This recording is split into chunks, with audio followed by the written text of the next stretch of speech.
la juventud, sobre todo los más recientes, digamos 27, 26, vamos a dejarlo en 25, es decir, del 2000 para acá, son una generación que es la generación del mínimo esfuerzo, Pastor Carlos.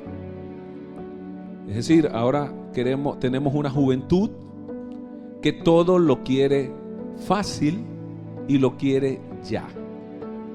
Sí, Pastor Felipe, usted es educador, ¿verdad? Y los muchachos en la escuela quieren todo, ¿qué? Todo fácil, y lo quieren además, ¿qué?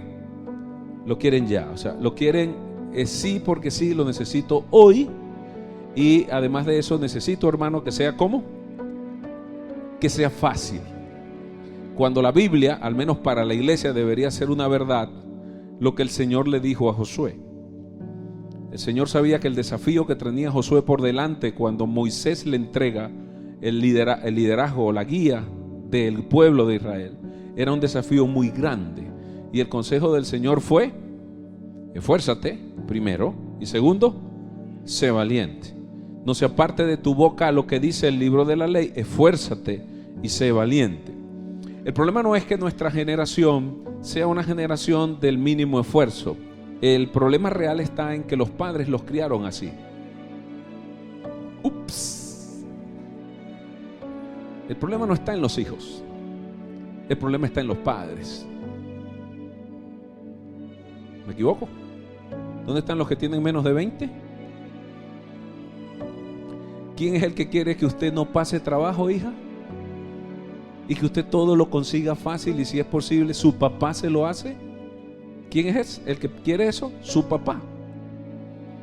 Pero el consejo de Dios sigue siendo: esfuérzate y sé valiente. El consejo de Dios sigue siendo: no te apartes de lo que enseña la palabra, ni a diestra, ni a la derecha, ni a la izquierda. Esfuérzate y sé valiente, porque lo que tienes por delante es un desafío grande. Nos gusta que nos hablen de desafíos, ¿sí? Y del propósito de Dios y la generación de conquista. El que quiere conquistar tiene que esforzarse y ser valiente. No hay conquista para una generación que todo lo quiere fácil y rápido. Ese no es el Dios que nosotros tenemos. Bueno, Chicho, 3 en camino. Enséñales a ser esforzados y valientes, y que ellos crezcan hacia el propósito de Dios, pero no le hagas tú el trabajo.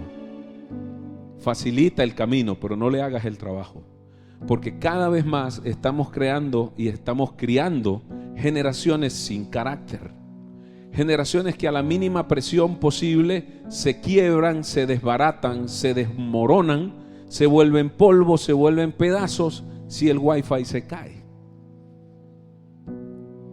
Hermano, cuando usted tenía 20, 18 años, había wifi y usted no se murió. No habían celulares. ¿Cuántos usaron celulares de teclita, de número, que solo enviaban SMS? Levante su mano, no me deje solo. Y usted no se murió. ¿Tú te moriste, hermano? No, ¿verdad? Pero hoy en día, sí, en estos días vi un padre que estaba recibiendo una llamada de su hijo. Su hijo estaba desesperado, en una crisis de ansiedad, porque el corte de luz de la casa, de la electricidad, superó el tiempo que aguantaba el UPS, el router, y el niño entró en una crisis de ansiedad. Cuando yo tenía la crisis de ese niño y entraba en crisis de ansiedad, mi mamá tenía un aparato tranquilizante de unos 1,20 m más o menos, fabricado en cuero legítimo de ganado vacuno, dulcemente trabajado, ¿sí?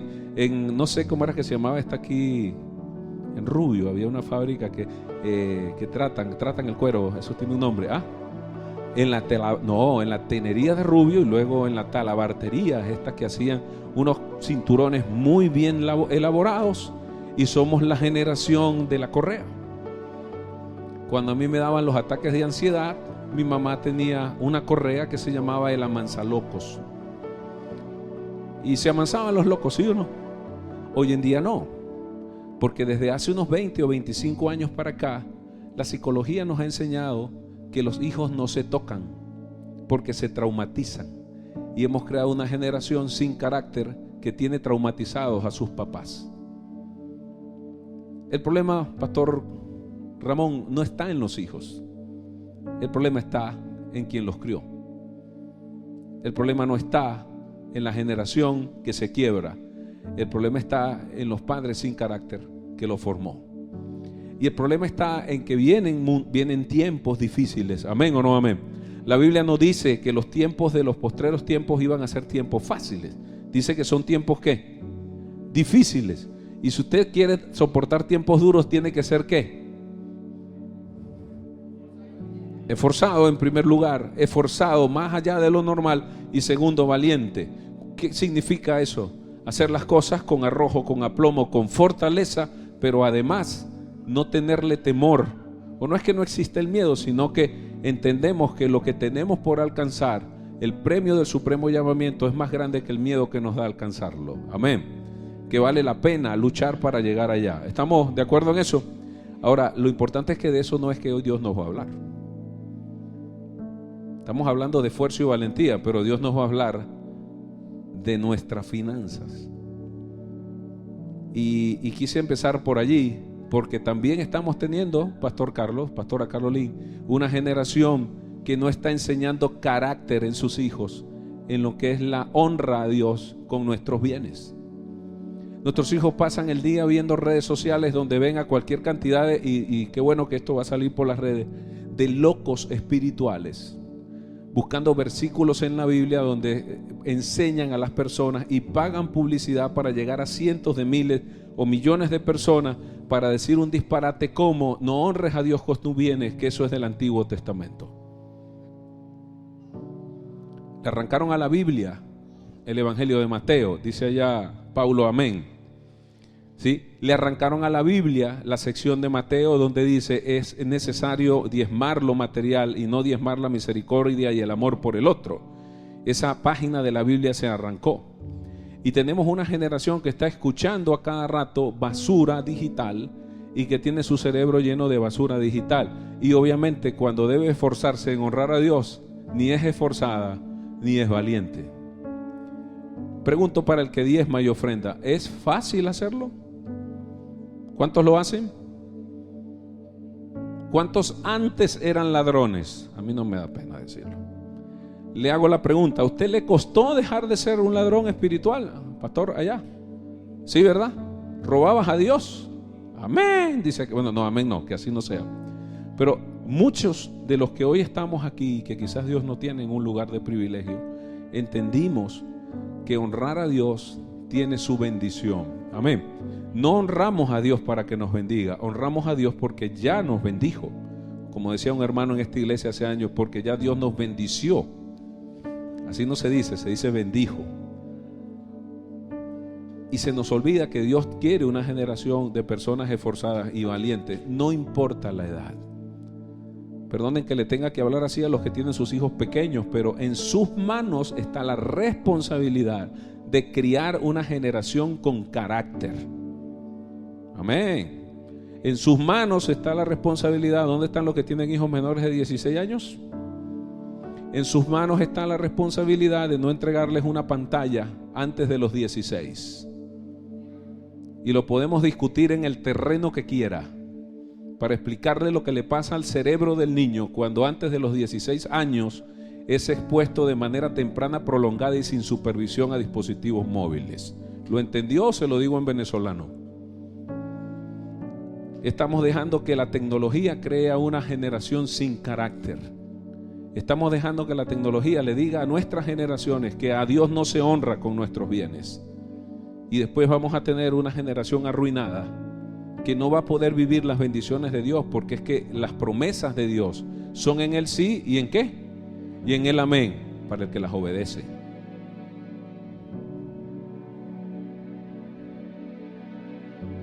Nadie dice amén. Nos encanta decir las promesas de Dios son en el qué, en el sí y en el amén. Le pregunto, si usted es desobediente, ¿son en usted sí y amén? No, olvídelo. Porque Dios es un Dios justo, no alcahuete. Es muy distinto a ver a Dios como papá a que sea un Dios que siempre le diga que sí a mi sinvergüenzura. Y lo voy a pedir que vaya por favor allá a la primera cita y vamos a leerlo en el lenguaje, en la versión lenguaje actual. Hablando un poco acerca de lo que Dios le hablaba a Israel en Levítico capítulo 26, versículo 10.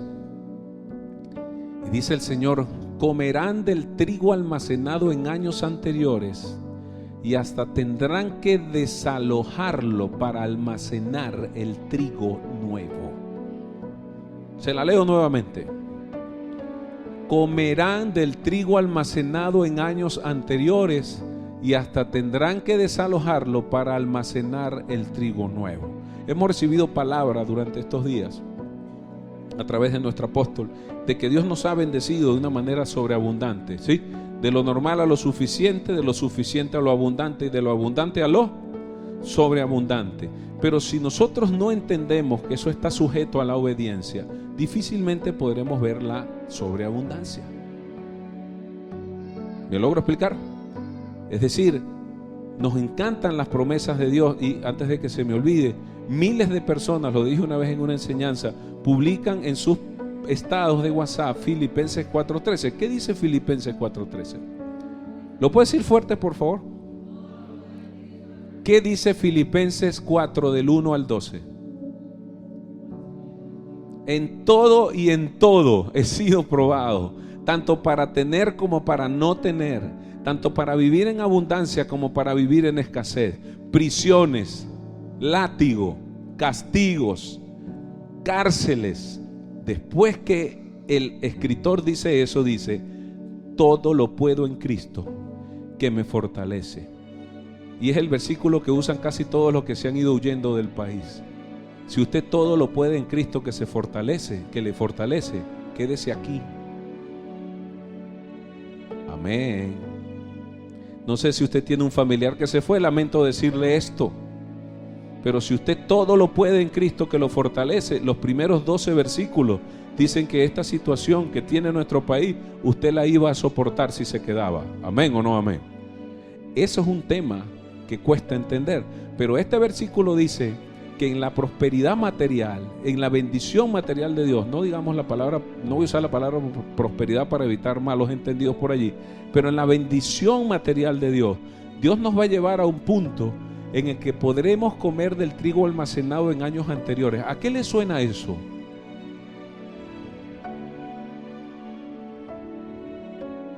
Ahorros.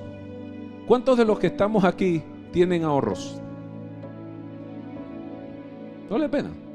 Nadie le va a ir a pedir prestado. Hermano, por favor, si alguien después del culto se le acerca a pedirle prestado, usted me dice, para decirle al apóstol: ¿cuántos tienen ahorros? ¿Sabe que quien no ahorra no puede invertir?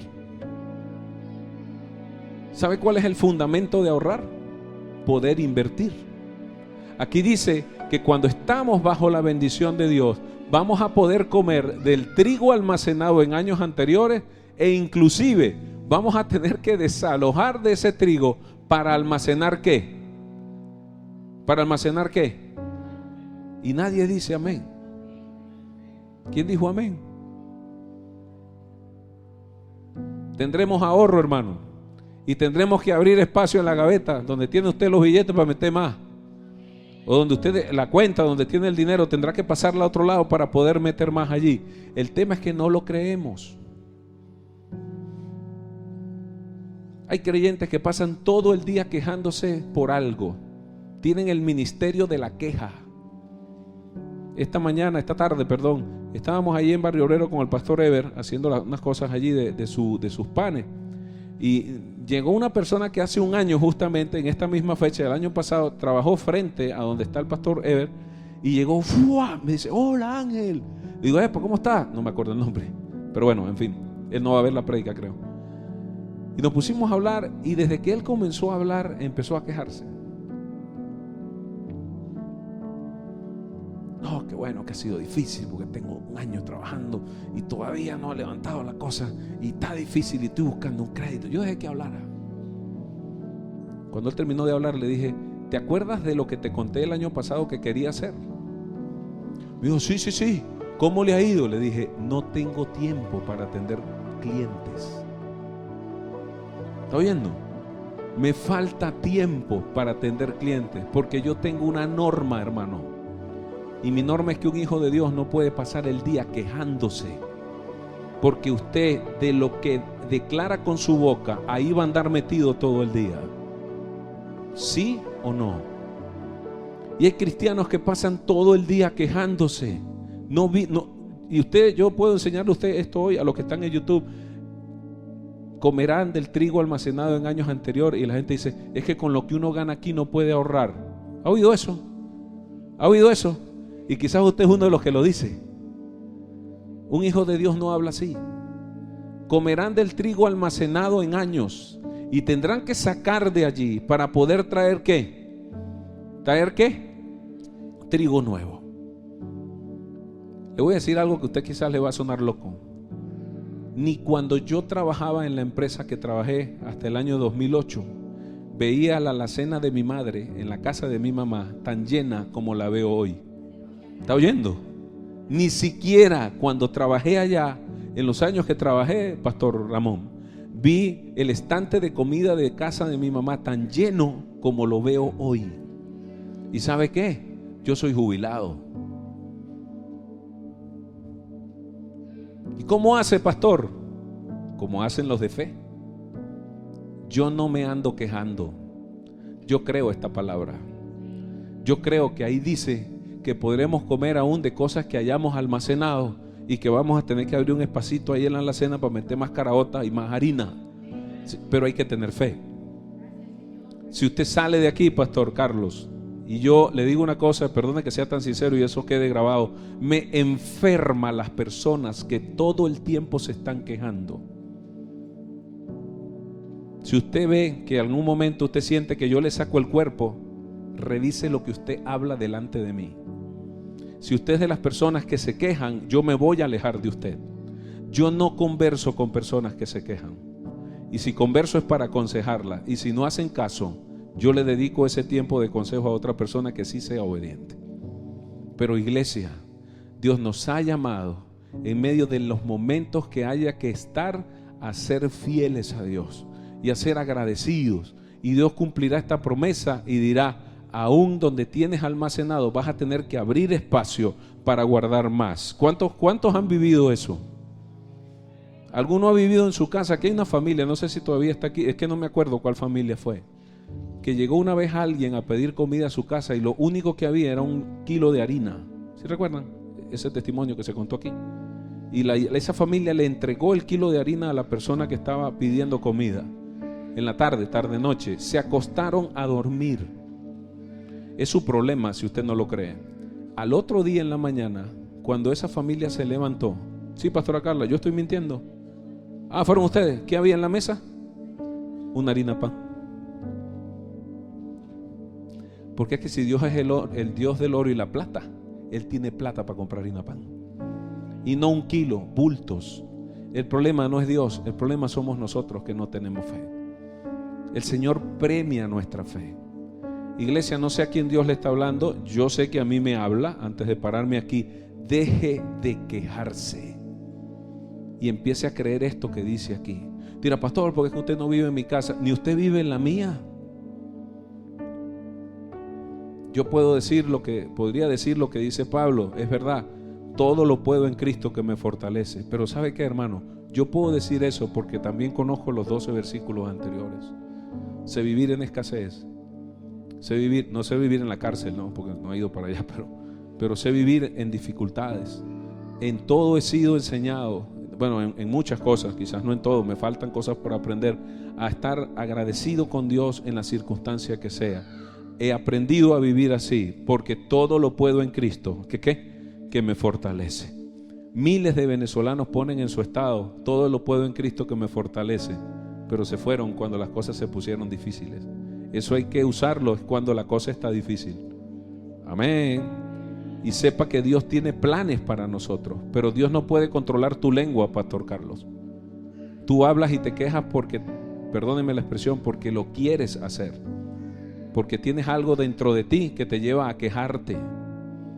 Hermano Chicho, si tú pasas el día quejándote, eso no es culpa de Dios, es tu decisión andar quejándote. Pero tampoco te quejes después si recoges el fruto de tus labios. Que en este país a uno no le queda ni para ahorrar. Eso es lo que vas a recoger. no vas a tener nada para ahorrar. Pero si usted cree, y no estoy hablando de metafísica ni de pensamiento positivo, hablo de fe. Y la fe se prueba en los momentos difíciles. ¿Y usted cómo se sintió, pastora, cuando vio el kilo de harina sobre la mesa? Dice, no, eso hay que revisar, a ver, que poner una camarita por ahí, a ver quién fue el que puso eso. No, ¿cuál cámara? ¿Cuál cámara? A usted es el que hay que ponerle una cámara en el alma, a ver qué tiene allá adentro. La Biblia es clara cuando dice que Dios nos quiere bendecir, que Dios nos quiere prosperar hasta el último día del año, y que tendremos que abrir espacio para guardar trigo nuevo para comer, porque va a faltar espacio para guardar. Pero hay que creerlo. No crea usted que es que esto yo se lo enseño porque el apóstol me dijo, enseña eso, esos son los versículos, sino que cuando usted se para aquí, usted tiene que tener cierta moral para hablar. Mis hermanas me conocen. ¿Dónde está Mari? Apóstol Rubio. ¿Ustedes me oyen quejarse? O sea, si me han oído, díganlo. ¿No? Yo he pasado momentos difíciles. Sí. ¿Me han oído quejarme? Usted se preguntará, pastor, ¿usted es un hombre bendecido? Sí, yo soy un hombre bendecido, pero soy un hombre que cuida su lengua de andar declarando cosas que no son de Dios. Y si usted quiere ser prosperado, como dice la palabra, usted tiene que pensar como piensa Dios, no como piensa usted. Si usted quiere buscar en la Biblia versículos para apoyar cualquier cosa que a usted se le ocurra, ahí en la Biblia hay versículos. Pero cuando usted cree al Dios de la Biblia, su fe es probada en los momentos difíciles. ¿Amén o no amén? La Biblia dice, siempre hablamos de Pedro. Pedro tenía muchos inconvenientes en su actitud, en su carácter, ¿sí? Pedro le voló ¿qué? ¿Qué hizo Pedro? ¿Usted cree que Pedro iba por la oreja del tipo? ¿Ah? Hermano Graciliano, ¿usted cree que Pedro iba por la oreja del tipo o iba por la yugular del tipo? No creo que si usted quiere defender al Señor va a ir a cortar la oreja, usted va a cortar la aorta. Pero el tipo no dice la Biblia ahí, el soldado se apartó, pero dice, le voló la oreja. Pero no iba por la oreja, pero iba por algo más. Y eso es lo que a veces nos falta, el arrojo de ir por algo más. Otro consejo sano que le doy en el nombre de Jesús: deje de ser cristiano que hay que andarle atrás para que haga las cosas. ¿Sabe por qué usted no avanza más? Porque hay que andar atrás de usted. Cuando usted tiene determinación y sabe a dónde Dios le ha dicho que lo va a llevar, usted no necesita que lo anden empujando. Y uno a veces prefiere atajar que empujar. Uno dice, ay pastor, a mí no me va como bien, me cuesta tanto hacer las cosas. Pues obvio, ya con esa pura cara me queda clarísimo que a ti hay que empujarte en vez de aguantarte. Esfuerzo y ¿qué? Y valentía. Pero la Biblia dice, estad quietos y conoced que yo soy Dios. Podemos hacer un estudio bíblico después de la palabra hebrea que se usa allí para la frase estad quietos.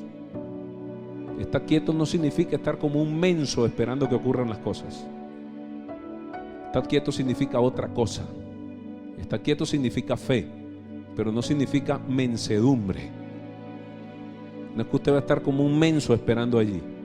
No, la Biblia dice claramente qué significa eso, y sería bueno luego estudiamos en el hebreo qué significa eso de estar quieto. Estar quieto a veces lo usamos para no hacer nada, para estar flojeando y no trabajar en los propósitos del reino, para estar esperando que Dios haga todo cuando hay cosas que le toca hacer a usted.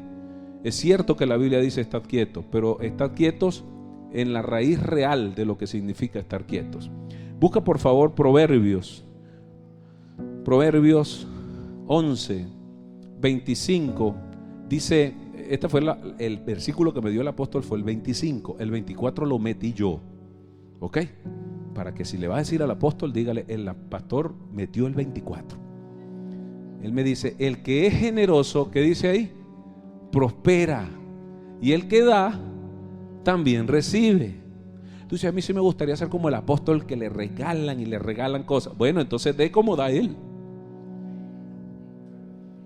Sí, porque nos encanta la bendición, pero sin esfuerzo y valentía. ¿Fue bendecido Josué? Pregunto.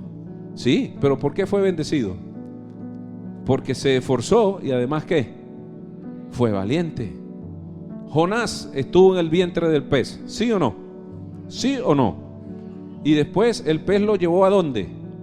¿A dónde llevó el pez a Jonás? ¿A dónde lo llevó? Error. En Nínive no hay mar. ¿Ve? Se dice que la distancia que debió recorrer Jonás, ¿sí? Después que salió del vientre del pez, se dice, para poder llegar a donde Dios necesitaba que estuviese, eran 800 kilómetros. Es irse a pie de aquí a Maracay. Entonces nosotros decimos, cuando el pez botó a Jonás en Nínive, pues tendría que volar. Porque no había manera de que un gran pez de ese tamaño vomitara o botara a Jonás allá.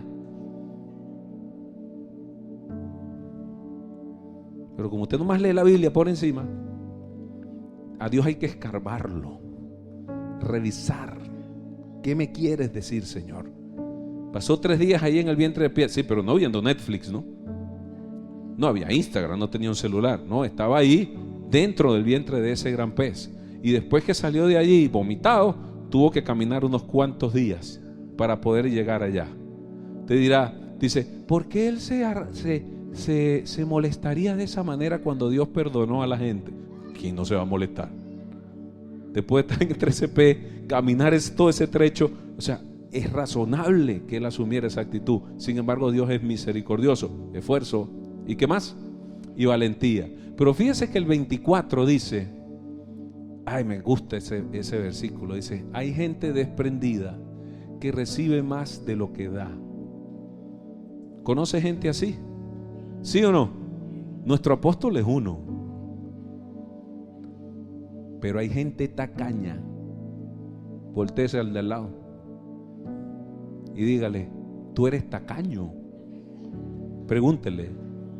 Mire a alguien y pregúntele, tú eres tacaño. Y mire, le voy a ser sincero, aquí todos tendríamos que responder ¿qué? Sí, yo soy tacaño, tacañísimo, volumen 1. Y el otro diría, yo soy tacañísimo, volumen 2. Y dice, pero hay gente tacaña que acaba en la pobreza. O sea, no significa que no ha tenido dinero ni ha tenido recursos, es que simplemente es que tacaño. ¿Usted conoce gente tacaña? ¿Cuántos conocen gente tacaña? ¿Cuántos conocen gente tacaña? Pero ¿sabe qué es lo peor que nos puede pasar? Ser tacaños con Dios. Con el Dios que nos dio todo lo que tenemos. Lo peor que nos puede pasar es ser tacaños con Él. Hay millones de personas, bueno, no sé si millones, pero sé que hay miles de personas en las redes sociales diciéndole a la iglesia que no honren a Dios con sus bienes. ¿Ha escuchado? En las redes, ¿ha escuchado? ¿Sí o no? Y aparecen apóstoles intergalácticos, profetas tridimensionales, o sea, grandes estudiosos de la Biblia que aparecen de la nada, pero son ahora doctores de la ley enseñándole a la iglesia que no honre a Dios con sus bienes. Y lo que estamos creando a futuro es una generación de gente tacaña que va a terminar ¿qué? ¿Que va a terminar qué? En la pobreza. Y escúcheme algo, yo no lo estoy manipulando, no le estoy diciendo algo para que usted piense como yo. Eso es lo que dice ¿quién? La Biblia. ¿Y quién escribió eso? ¿Quién lo escribió? Proverbios. ¿Quién cree usted que escribió eso? Un tipo que tenía real. Dijo, hay gente desprendida que recibe más de lo que da. ¿Él era uno? ¿Era Salomón uno, sí o no? Sí. ¿Quieres dinero o quieres sabiduría? ¿Qué dijo él? Sabiduría, te doy las dos, porque ya dejaste ver tu corazón. ¿Usted se imagina que Dios a usted le preguntara eso? Pastora Aura, ¿quieres dinero o sabiduría? Te diría, déjeme pensarlo, Señor. El Señor prueba nuestro corazón, pero requiere siempre de nosotros ¿qué? Esfuerzo y valentía. Y hay gente tacaña que acaba en la pobreza. Hay cristianos tacaños espirituales, pichirres espirituales. ¿Y sabe qué es lo triste? Que a veces le negamos a Dios en nuestra honra 10,000 pesos, pero nos comemos una pizza de 40. Y perdone que le diga esta frase, pero esa frase está en la Biblia. Gastamos en lo que va a la letrina y no honramos al Dios que nos dio la vida y que además de la vida nos da todo lo material que tenemos. ¿Amén o no amén? Entonces, la Biblia nos enseña, iglesia, principios prácticos. Vamos por favor a 2 de Corintios 9, 6 al 9. Y fíjese que este pasaje lo leemos mucho cuando vamos a recoger las ofrendas, ¿sí? En cada servicio. Acuérdense de esto: el que siembra poco, ¿poco qué? Cosecha. El que siembra mucho, mucho cosecha. ¿Cuál es una de las cosas que usted echa poquito y se vuelve mucho? No, o sea, usted le echa un poquito. O sea, usted echa un poquito y se vuelve mucho. La levadura.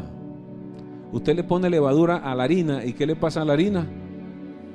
Esas cosas no es como a Dios le gustan las cosas. El Señor prueba nuestra fe. Él nos dijo: guárdense ¿de qué? De la levadura de los fariseos. ¿Y cuál era la levadura de los fariseos? La hipocresía. Ellos le exigían a la gente hacer cosas que ellos no hacían. Y uno de los temores cuando uno enseña aquí es terminar siendo un fariseo.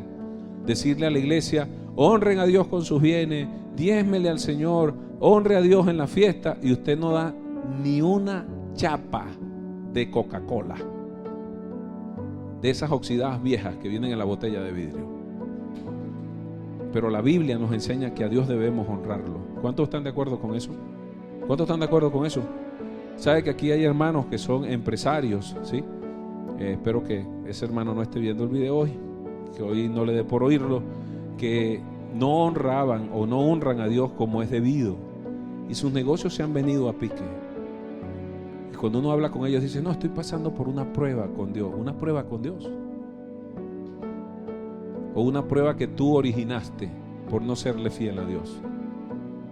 Dios mira nuestro corazón. Si usted va a montar una panadería, ¿cuántos tienen aquí negocios? ¿Negocios? Hermano Graciliano, trabaja en su heladería, no buscando quebrar a Cacao 40. Trabaja en su heladería, no buscando quebrar a Mykonos. Órale al Señor para que su negocio crezca, pero no que el precio de su crecimiento sea la ruina de otro. ¿Quieres montar una panadería? Bueno, pero no para quebrar a la panadería Carabobo. Es para que los dos se vuelvan ricos. Somos egoístas.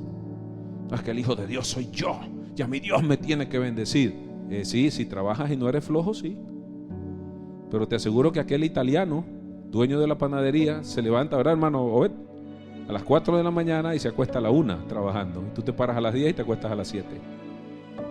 Entonces pareciera que es como medio injusto que Dios no bendiga a aquel, si tú eres flojo y él no. Amén. Usted dirá: los chinos son una nación próspera, ¿sí o no? ¿Sí o no? Son prósperos, pero son budistas. Sí, pero trabajan 15 horas diarias. Y Dios sería injusto si sobre ellos no hay al menos el fruto de su trabajo. Nos encanta ver la prosperidad de otros, nos encanta el éxito de los demás, pero no estamos dispuestos a recorrer el camino. Nos encanta, y perdonen que ponga este ejemplo, ver cómo Dios bendice a nuestro apóstol, pero ninguno quiere pagar el precio que él ha pagado. Nos encanta ver cómo él se desprende para bendecir a otros. ¿Sí o no? Pero usted no está dispuesto a desprenderse. Nos encanta ver cómo otros son bendecidos cuando se desprenden de cosas para bendecir a otros. Queremos que Dios nos bendiga así, pero no estamos dispuestos a desprendernos. Y para Dios, la manera de recibir en abundancia es también desprenderse, para que Dios vea nuestro corazón y pueda usarnos para bendecir a otras personas. La Biblia dice que Él nos va a llevar a un nivel de sobreabundancia en el que tendremos que apartar, hacer espacio para almacenar más. ¿Cuántos creen eso? ¿Amén o no amén? O sea, Dios nos va a llevar a un lugar, ¿sí?, donde Él va a abrir espacio para que guardemos más, Chicho. ¿Tenemos que abrir espacio para qué? Para guardar más. Hay que abrir espacio para guardar más, pero eso depende de su obediencia. Y eso va a depender de que usted haga las cosas y cumpla lo que dice este pasaje, que dice: cada uno debe dar según lo que haya decidido en su corazón, y no de mala gana o a la fuerza, porque Dios ama al que da ¿cómo? Con alegría. ¿Cómo aparta usted su diezmo? Y tengo que apartar el diezmo. Ya está mal. Si esa es su actitud, mejor no diezme. Aquí dice, hágalo como. Hágalo como. Con alegría. Y fíjese que yo no estoy hablando de si el diezmo es o no es del Nuevo Testamento. Eso está clarísimo. Lo dijo Jesús. Mateo 23. No lo dijo un apóstol, no lo dijo un evangelista, lo dijo Jesús. Yo no vine a abrogar la ley, yo vine a cumplirla. Así como diezman la menta y el eneldo, diezmen la misericordia y el amor. Una cosa es necesaria hacer.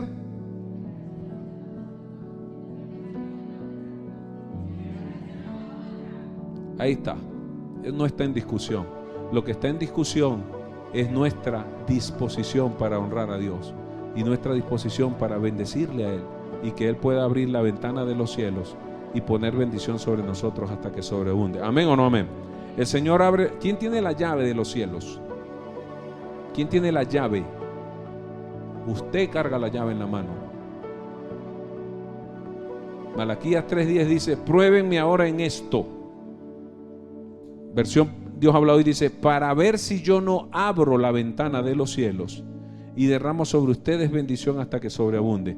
Usted carga la llave. La llave es la honra a Dios con sus bienes, pero quien abre la puerta es Él. Amén. Dígale al vecino: yo cargo la llave, pero Él abre la puerta. Diga: yo cargo la llave, pero Él abre la compuerta. Yo cargo la llave, pero Él es quien derrama bendición hasta que sobreabunde. No dice hasta que abunde, dice hasta que ¿qué?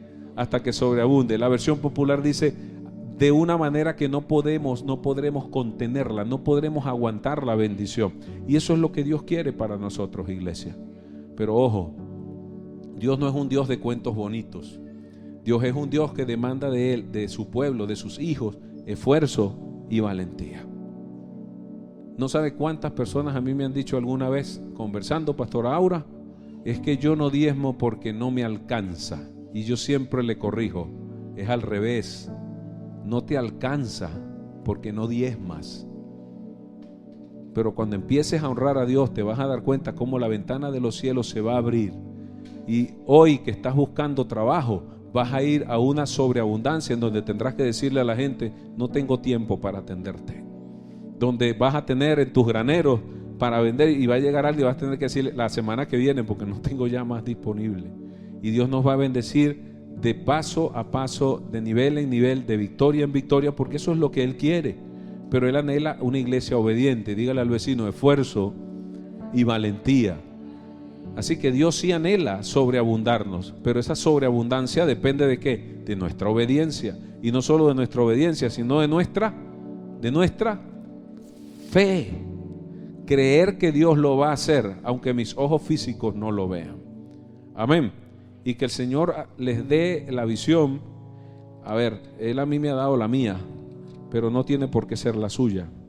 Y a cada uno les da la visión también en base a su medida de fe. Bien, yo conozco cristianos que uno los saluda y dice: hermano, ¿cómo está? Bueno, ahí, pastor, más o menos. ¿Se está oyendo? ¿Cómo está? ¿Cómo estás? Y a veces decimos bendecidos para bendecir de la lengua hacia afuera, pero por dentro no nos creemos lo que estamos diciendo. Usted es bendecido para bendecir, pero créasela, porque Dios sí se la cree. Por allá hubo uno que aplaudió, pero hay otros que sí se la creen de verdad. Y Dios, cuando nos dice que somos bendecidos para bendecir, no es un eslogan, es una fe que tenemos. Amén o no amén.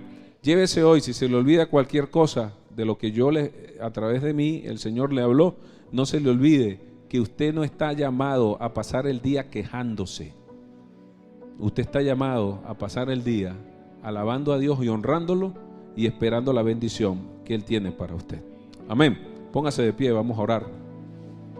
Y dele gracias allí al Señor. Quizás usted de aquí saldrá y dirá: eso que enseñó el pastor ahí, eso porque él no vive en mi casa. Justamente por eso es que no vivo en su casa, porque yo no vivo con gente que piensa así. ¿La ve? He aprendido sí a programarme en algunas cosas que ahí no puedo evitar a veces, de estar al lado de alguien que está hablando todo el tiempo cristianos, por ejemplo, la gripe. ¿Cuántos cargan gripe por ahí? ¿Ninguno? Ajá. Hay cristianos que dicen, no, esta gripe llegó para quedarse. Le dije, será la tuya. La mía no. ¿Ah? Como llegó se fue. Pero si usted todos los días se para y dice, esta gripe llegó para quedarse, sepa lo que ahí se queda. Porque en su boca está el poder de la vida y de la muerte. Hable palabras de bendición, no hable palabras de maldición. Eso es la fe. Es lo que no hemos visto, creer que va a pasar. Amén. Eso es la fe. Padre, gracias por tu palabra. Gracias, Señor, por la bendición de ser tus hijos. Y esta palabra que hoy nos das, te pido, Señor, que tú la lleves, que tú la uses, que tú nos edifiques, nos levantes, nos sanes, nos cuides, abras nuestro entendimiento y que la honra que tú demandas de nosotros en nuestros bienes nos lleve a la sobreabundancia, como hemos sido enseñados, Señor. Pero más allá de lo que hemos sido enseñados, te pedimos que tú nos des la convicción de creer en fe que eso es verdad. Que nuestra boca se abra para honrarte a ti, para alabarte a ti, para glorificarte a ti. Padre, elimina de nosotros el estilo de vida de la queja. Palabras de queja permanente, palabras de estar rezongando todo el día, Señor. Anula esas palabras en nosotros. Aléjanos de las personas que todo el tiempo están en eso. O sea, no digo aléjalas que se mueran, digo aléjalas, Señor, que no estén cerca de nosotros. Pero ayúdanos, Señor, a poder también ser instrumentos de bendición para esas personas. Llévanos con bien, Padre. Bendecimos cada familia que está en este lugar y que en el nombre de Jesús podamos en estos días que vienen compartir en familia. Hermanos, por favor, si mañana van a estar en familia, oren por su familia. Sé que algunos tienen familia no cristiana, pero seamos de testimonio para ellos. En el nombre de Jesús, llévanos con bien, Señor. Bendice a nuestro apóstol y al equipo que se encuentra ministrando fuera de la ciudad. Y que en el nombre de Jesús seamos testigos de tus milagros. Tráelos con bien y llévanos a nosotros a nuestra casa con bien también. En el nombre de Jesús, amén.